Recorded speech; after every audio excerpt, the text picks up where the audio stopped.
Sorry, I'm getting ready for work, or I'd have my camera on. Oh, okay.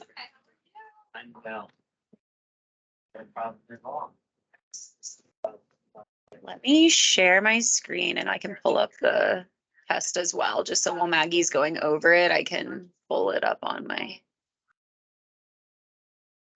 Sounds great. I think I have everything except for that, yeah. And I want to make sure that I have the right. Want me to, Perfect. All right, you should be want me to have this version? And then I have your page sheet and With the. Oh, yeah, sure. Doesn't matter, I just throw it here. We'll go. Right, 5 minutes. Yeah, do you want like. All right, so we're gonna get started.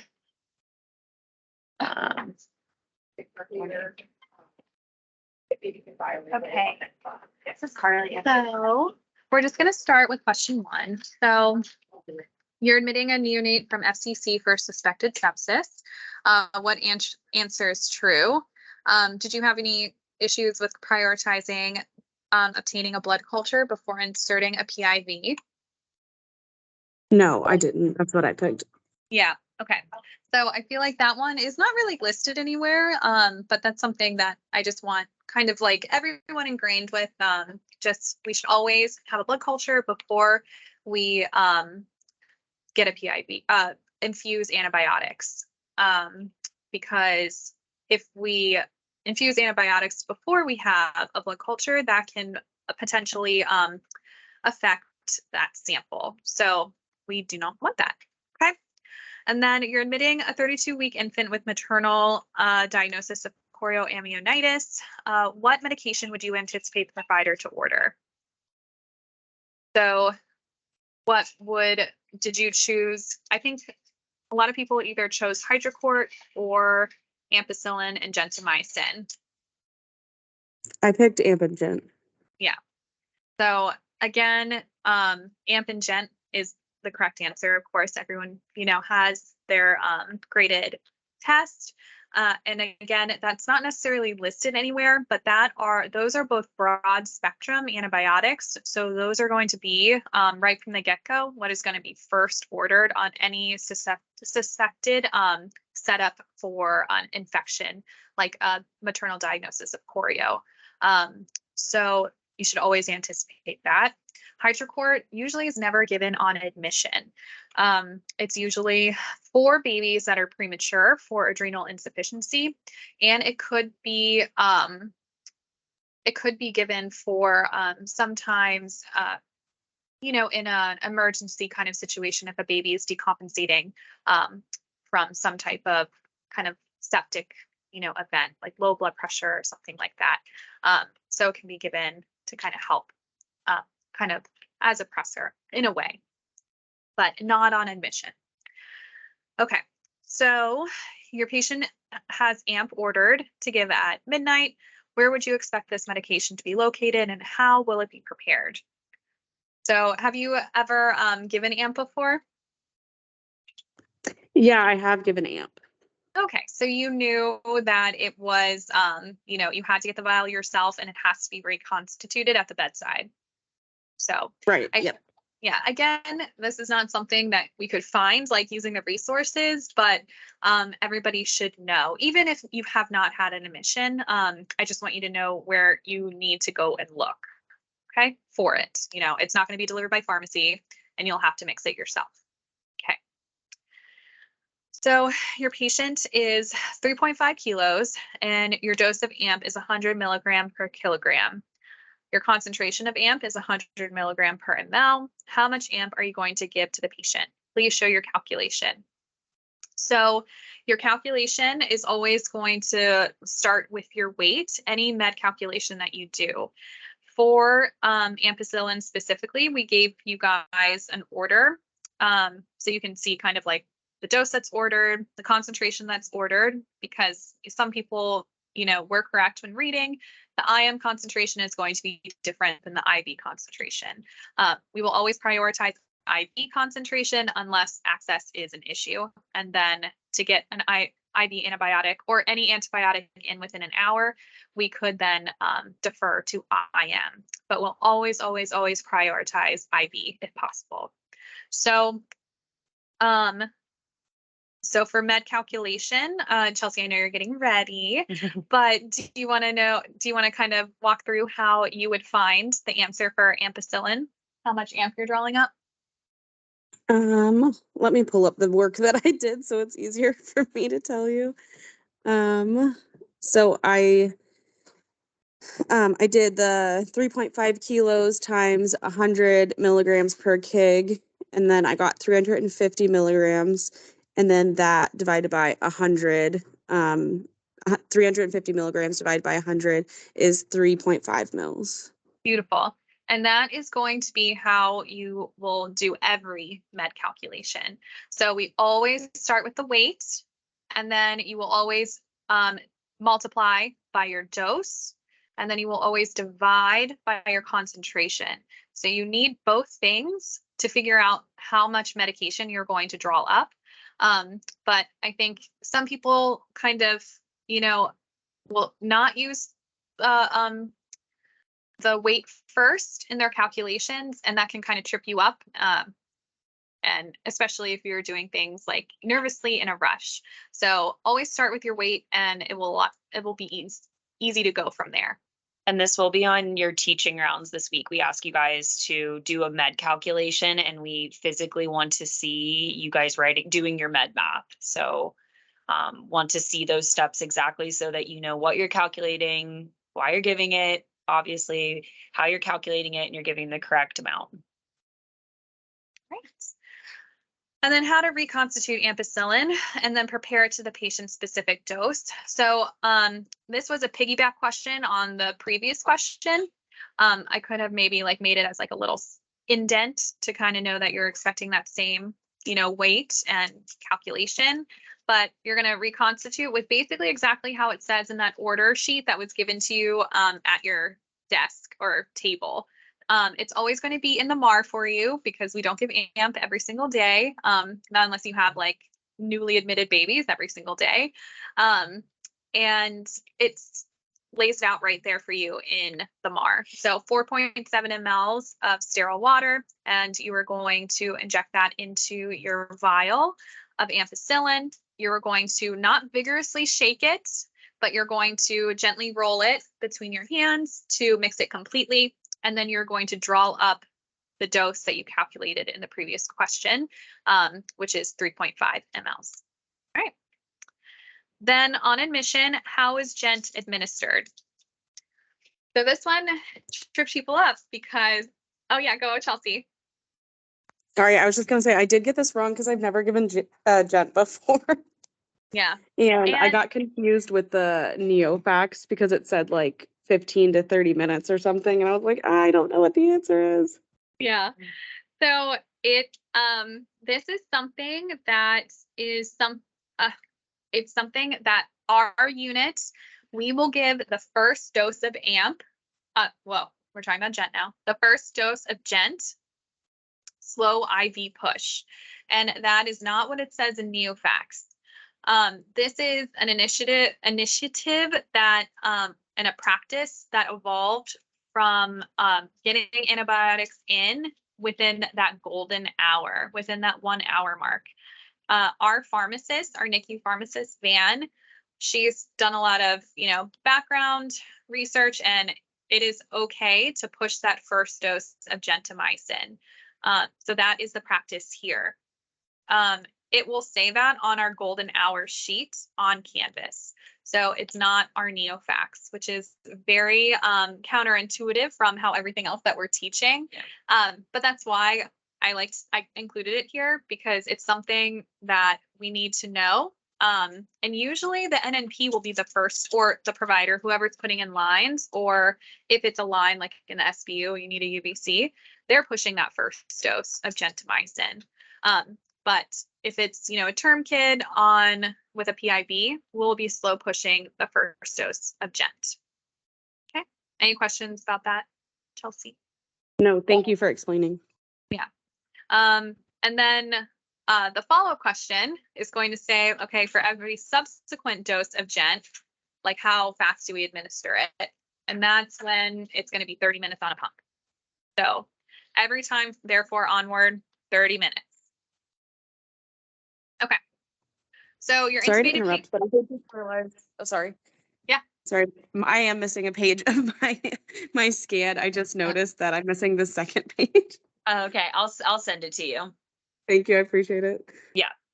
Okay, so your intubated patient is getting IV fentanyl, very common scenario, 1 mic per kg every 2 hours PRN ordered. So if your patient is 2.3 kilos and your concentration is 5 mics per ml, how much fentanyl are you going to administer? So Chelsea, even from your ampicillin, even though you don't have the question in front of you, how much fentanyl would you give this patient? How would you calculate it? You don't have to do like the math. Just kind of walk me through the steps. We'd start with our weight, Mhm. and then do it times the 5 mics. Is that correct? And then So divide by the mils. Sorry, I'm trying to do it in my head over here. I can't. yeah. So, and this is good to practice and always walk through because you do know the steps that you would do even without the calculator. So let's say you're always going to start with the weight and then you're always going to multiply by your dose. So it would be 2.3. And what's our dose? The 1 mic, sorry. Yeah, so it's going to be 2.3 times 1. And then you're going to divide that by your concentration, which is the 5 mics per ml to get your answer. It should, again, same thing every time. Okay. How will you administer a fentanyl bolus? Choose all that apply. So I will say putting it on a pump over time is not wrong. It is practice on our unit. It is practice on our unit to slow push fentanyl. But I want you to be very careful to know that it needs to be a true slow push. I think a lot of practice that you'll see on the floor, people kind of get a little desensitized to the severity of side effects that this medication can deliver because they haven't seen the side effects. Every baby metabolizes medications differently. So you never know how one patient will react if you push it, kind of at a faster rate, and then another patient might react very differently. If we're dealing with a 0.5, kilo baby, we don't want to risk any side effects. Chest wall rigidity is a very scary thing. Even if a baby's intubated, they cannot be ventilated. So we want to prevent that side effect. So slow IV push over 10 minutes. And then when you push your flush behind that, you are pushing it again, slow, slow, slow. Some people will say to you, especially if you have a UVC, fentanyl is still, as soon as you're pushing the fentanyl in, if it's a small dose in a UVC, that volume is so tiny, it's still sitting in your line. I want to really stress to you guys that we should not be rapidly pushing any medication into any line, even if it's not reaching the baby at that point, because you're still shifting fluid. And that's just a bad practice to kind of ingrain in yourselves. So anything we're pushing into a line, it's going to be slow. And then, of course, every follow-up flush, the flush is actually what is delivering the medication to the baby, also needs to be slow. Okay. And then, so choose all that apply would be over 15 minutes on a syringe pump and then, flush slowly at the same rate. And then over 30 minutes on a syringe pump. I initially said, I think maybe in the second group, like, oh, that would be a fine option. But truthfully, for a fentanyl bolus, we want it to react kind of faster. So 30 minutes is too long. At that point, it's like, kind of a drip and, not very effective. Wouldn't be getting to the baby as quick enough. So over 15 minutes would be good. 30 minutes too long. All right. Does that make sense, Chelsea? Yes, thank you. Okay. What is a possible side effect to monitor when administering fentanyl? So it was another choose all that apply. So some people didn't choose all of them, but hypoglycemia is for sure not correct. So that's an easy one to kind of eliminate. And then respiratory depression, hypotension, and chest wall rigidity are all side effects of fentanyl administration. Okay. You call your provider because your patient continues to fight against the ventilator and tries to grab your tube. Your provider increases your PRN IV fentanyl dose, but also adds PRN midazolam, Versed. So what is that used for? I asked this question because I feel like people kind of assume that it is like a narcotic and used to treat pain. Versed is not used to treat pain. It's used to treat agitation, and it provides sedation without pain management. So you should never, if you think a baby is in pain, you can't just have a Versed. You need pain management in conjunction with it. So it's always used in tandem with fentanyl or morphine. Okay. So the dose of PRN IV midazolam is 0.1 milligram per kilogram, which is usually the dose that is always ordered. And the concentration is 1 milligram per ml. How much will you give and how will you administer? The same thing. Sandra.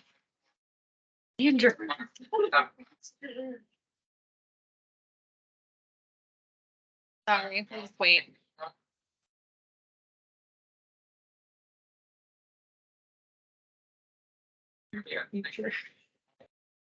Sandra. Okay, so you're going to calculate your IV midazolam the same exact way you calculated your meds before. This is for this same patient above, so 2.3 kilograms. You're going to start with your weight, multiply by your dose, divide by your concentration. And then again, just want to make sure I'm staying correct. Yeah, we're always going to give slow over 10 minutes, okay? Then midazolam is incompatible with lipids. So I give you that right there. Versed is incompatible with lipids.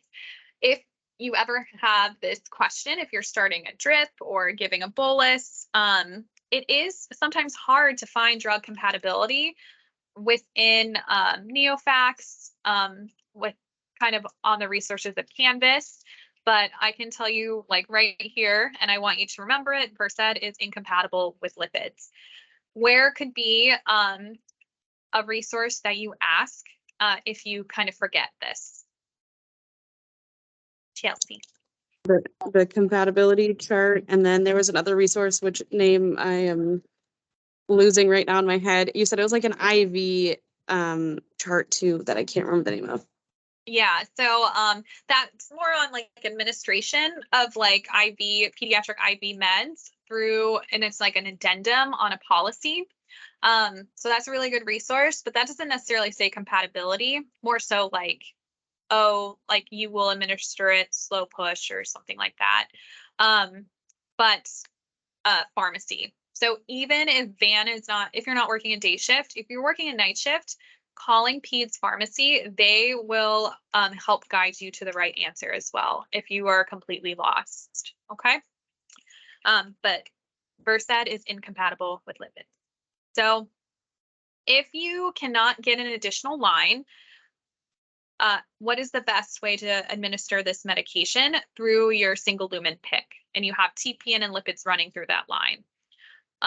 You don't want to prevent the baby from getting a PRN dose of Versed because the baby needs it, obviously, if you're trying to give it. And if you cannot get a PIV or if there's no other access, we could clamp the extra port on our med line, or clamp our lipids, flush our extra, like through the extra port, flush it, and then give our midazolam, flush again, unclamp our lipids, and there you go.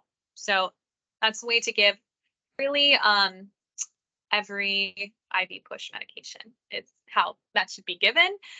Even ampicillin, fentanyl, if you're giving IV push, we should always kind of flush our line, give our med, flush it well, and then everything should be clamped when you're giving an IV push, so there is no backflow of fluid up into the line or medication up into the other lines.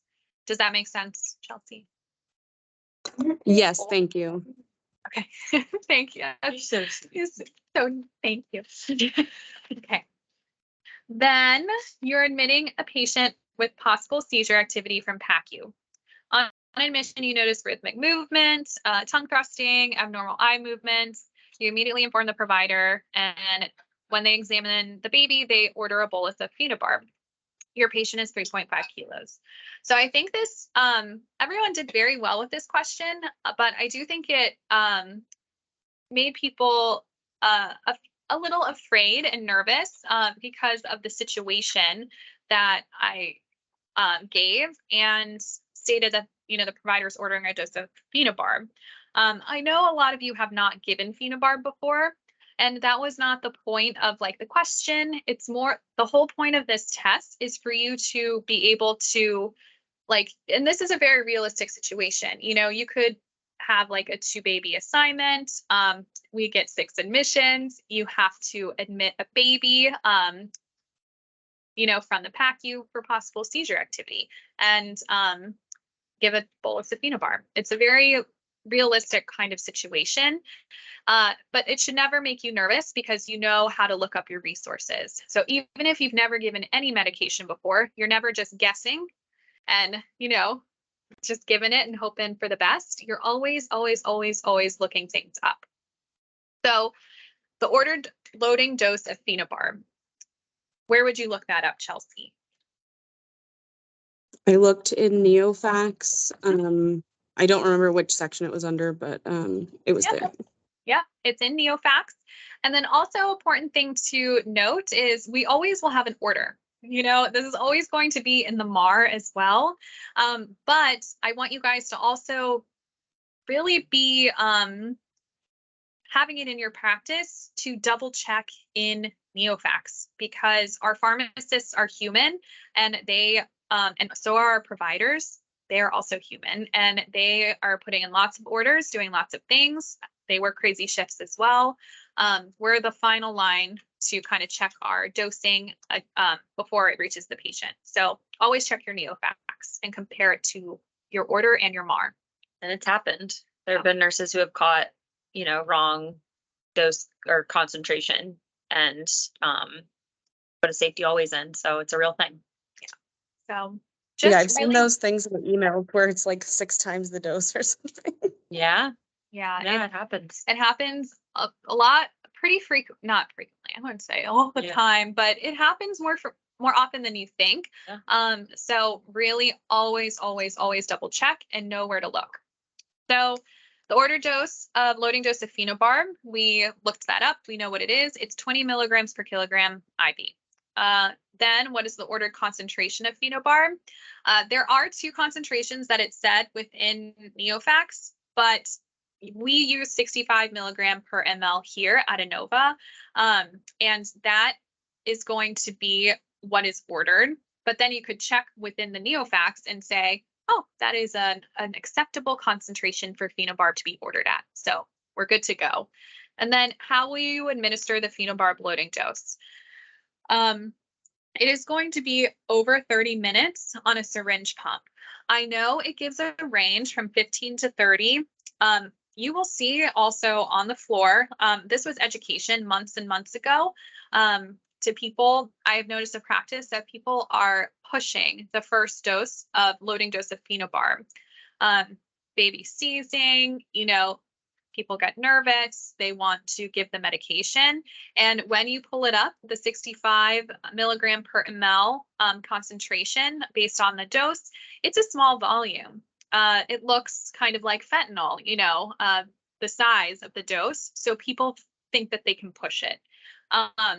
It can't be pushed. It's a very intense medication. You will put it on a pump for 30 minutes. And that is also per van. That is what she wants us to do.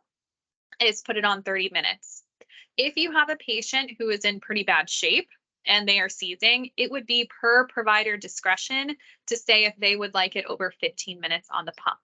But truthfully, it should be over 30 minutes because it is a large volume that a loading dose is. So that is what you will continue forth in your practice. All right.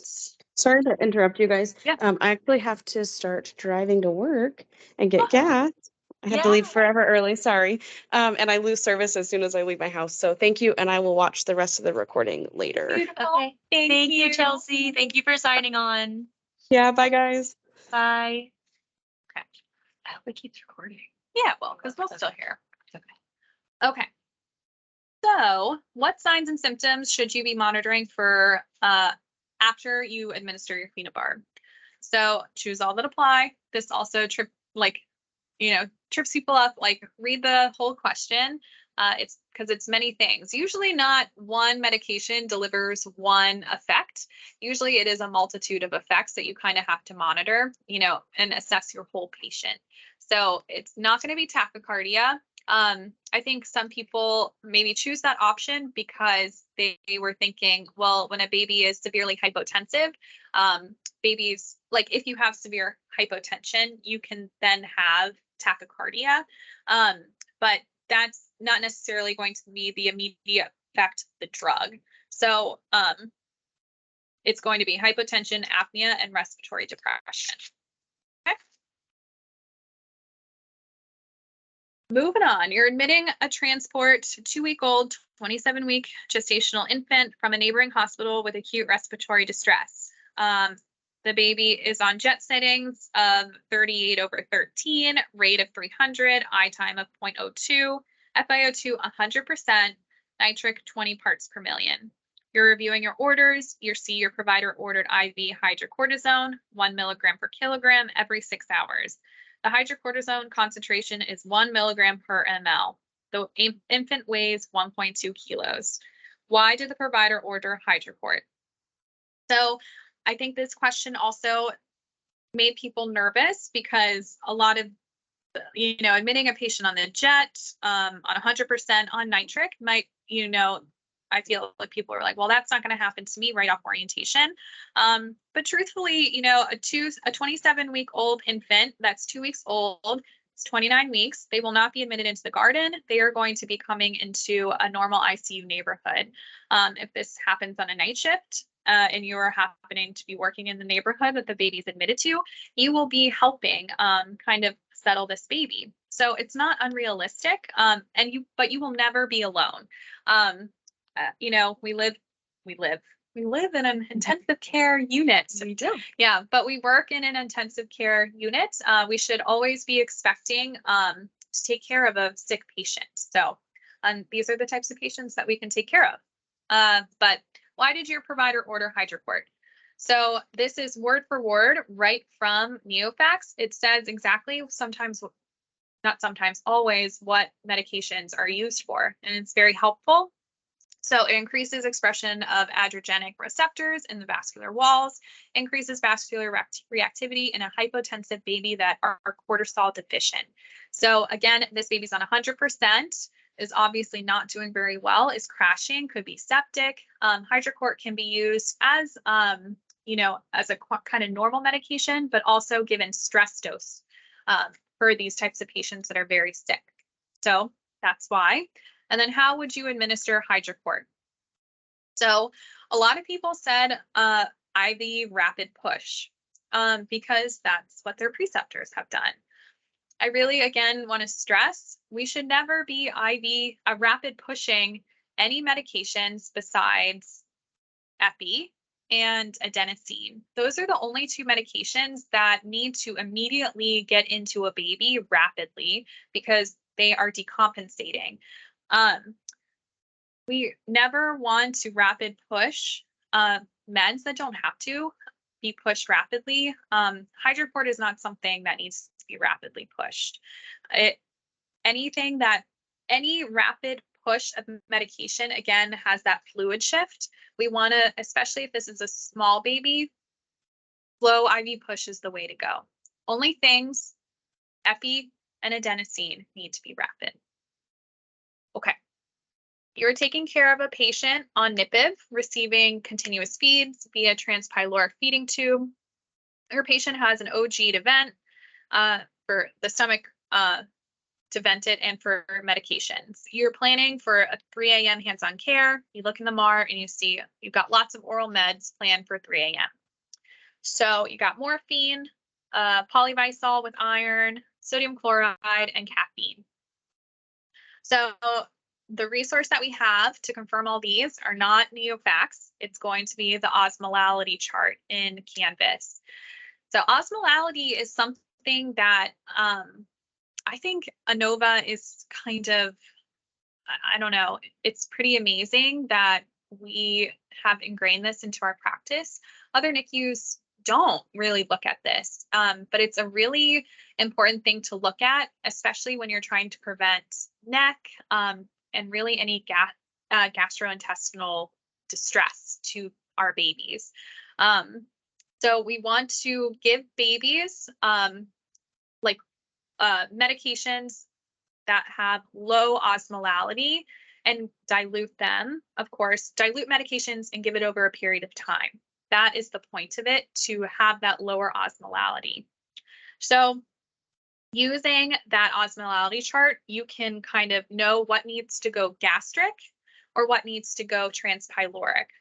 There are some medications that are not absorbed in the duodenum. They are only absorbed gastrically, and morphine is one of those medications.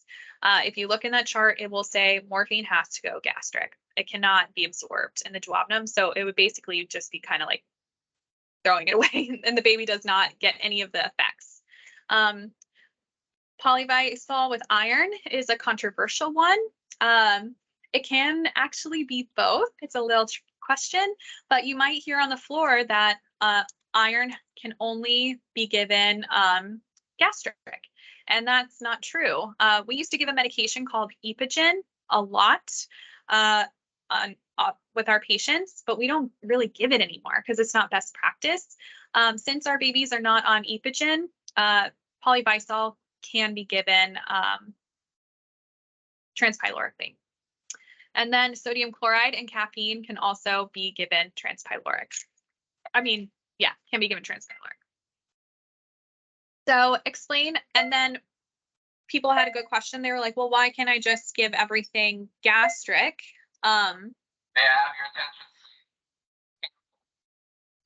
Yeah. They found same. So you never want to give a medication. We want to limit also the medications that we give without milk. It's really irritating to the stomach to give morphine, sodium chloride, caffeine, polyvisol with iron, all in one feeding without any milk in the stomach. A baby's probably going to puke. So it needs to be absorbed. And like any medications like that you take, sometimes it says must be taken with food. That's very true with, you know, the meds that we give babies too. Think about how you feel when you take your morning vitamin without breakfast. Yeah. Doesn't feel good. All right, so explain how we will give your OD PO medications. So a lot of people gave very intricate answers. Other people had a very simple answer. Please. Security alert. Emergency room restricted access. Okay, Please do not enter. Sandra. Yes. So May I have your attention, please? Security alert. OD Emergency room restricted medications access. need Please do not to enter. always be mixed within your volume of feed for that 4-hour period, because you're if you're giving transpyloric feeds, you're on continuous feeds. So and you want to kind of pair the ones with, you know, maybe a high osmolality med with a low osmolality med. So some people kind of explained that, but I really wanted to like stress the importance that you are not pushing your OD meds into the OD feeding tube. You need to be mixing it. You will see some practice of preceptors pushing it and then hanging the feed for the medication to be slowly infused with the feeding. It needs to be mixed over that volume of time. So you heard it here. Okay.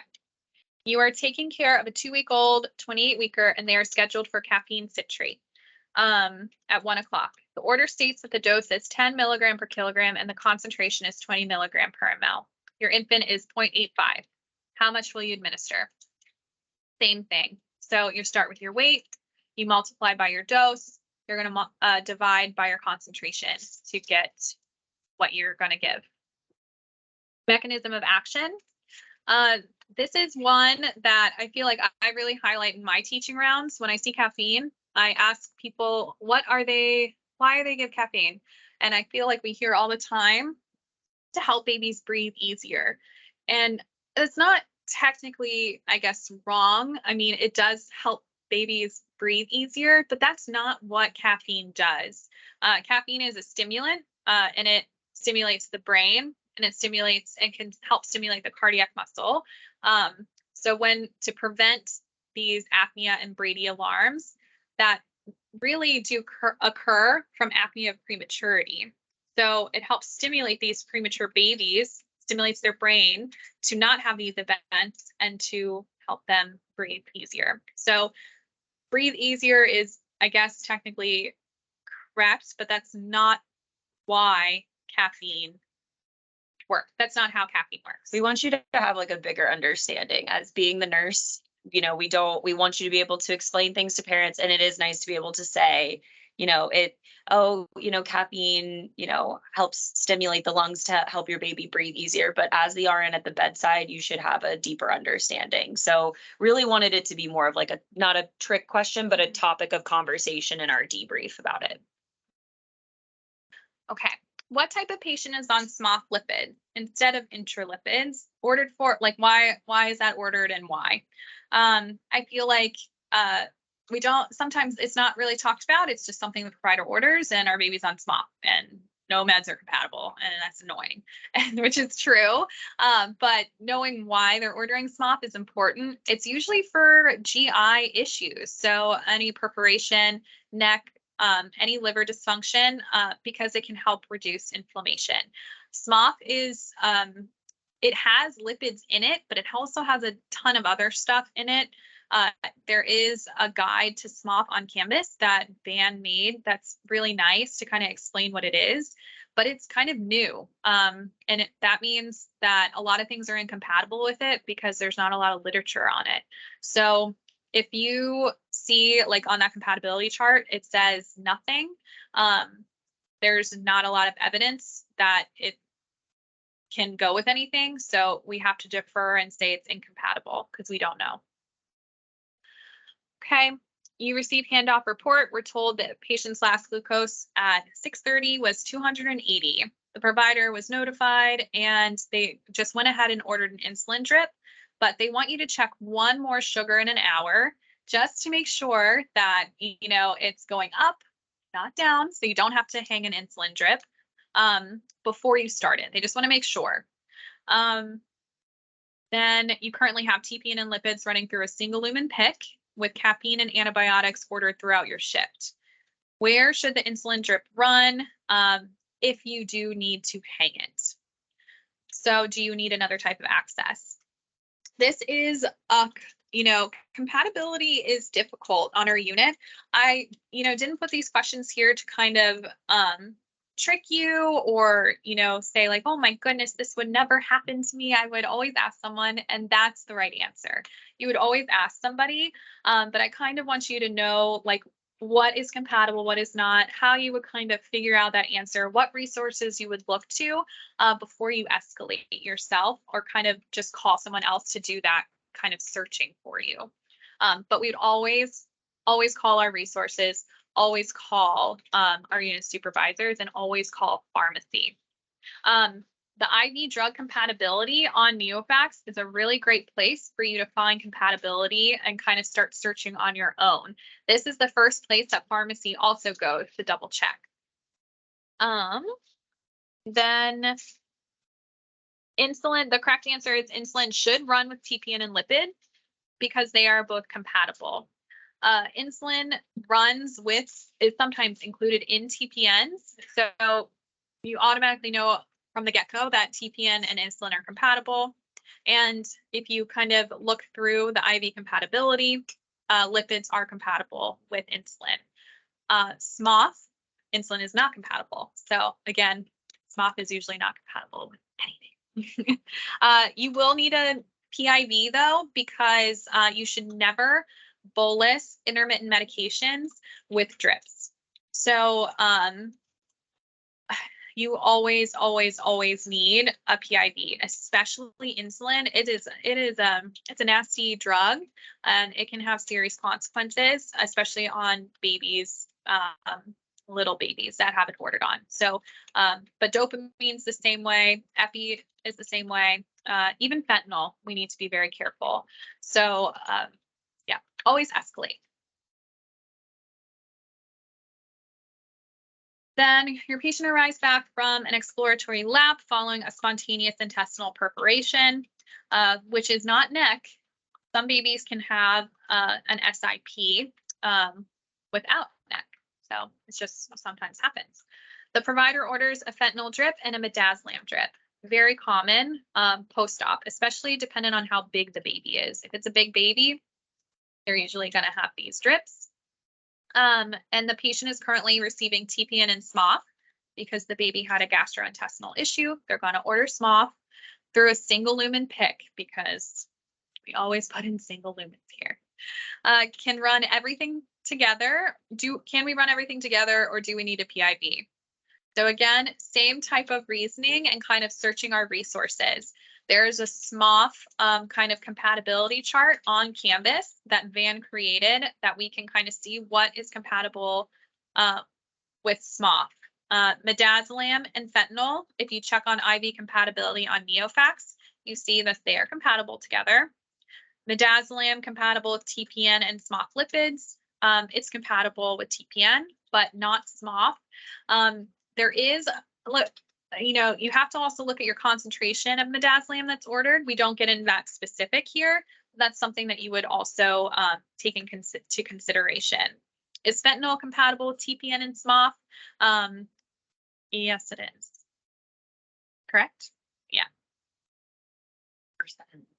Oh, fentanyl and TPN and SMOF. Yeah, fentanyl is compatible with TPN and SMOF. That's one that I think people get tripped up on. People assume that SMOF is incompatible with everything, which is usually true, but it is compatible with SMOF. With fentanyl. And then, will we need a PIV?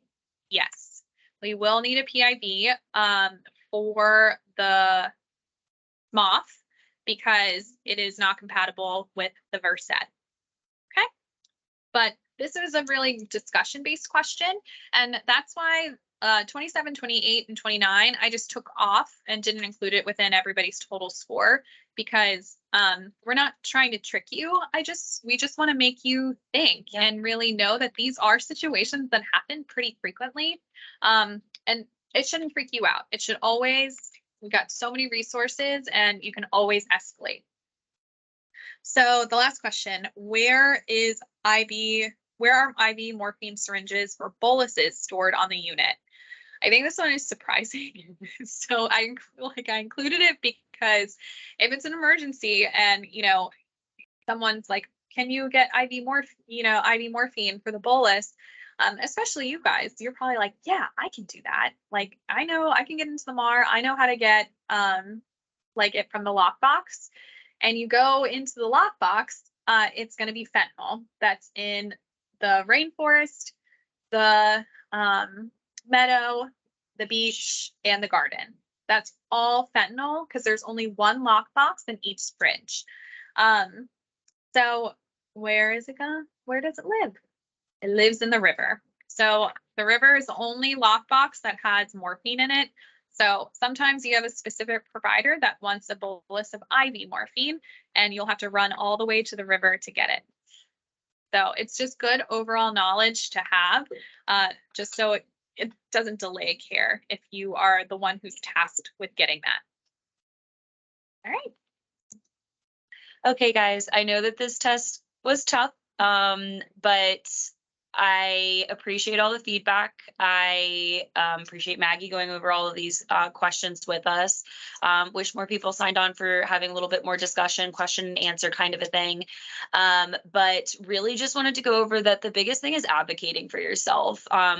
We made this test open note for a reason. And that, again, like Maggie was saying earlier, we don't expect you to have given phenobarb on orientation. You know, we go over it in, you know, a lecture briefly. We don't expect you to know the ins and outs of it, but you had all the resources. I know that, you know, our apps weren't running well, all of those, like, you know, feedback things we take into account, but you also had the best resource right there with you, Maggie. And I think that that's the biggest thing, is that on the floor, we don't expect you to know all the answers off of orientation, but we do expect you to practice safely and to reach out to the resources that you know how to utilize. So I think that there was a lot of great questions, a lot of great discussion. I'm really happy that we're starting to, you know, implement this test into fellowship, because again, like I had shared with some of the groups, we want to raise our expectation of medication administration. It has to be higher. We're a level 4 NICU. We deal with very sick patients. You guys are your expectations should be high for yourself. So I'm very excited for the start of this. If you guys have any questions, please let me know. And I will send this recording out to those that weren't able to be here. Mhm. Anything else you want to add? No, Okay. All right. Thanks, guys. fun time. Right, let me, how do I?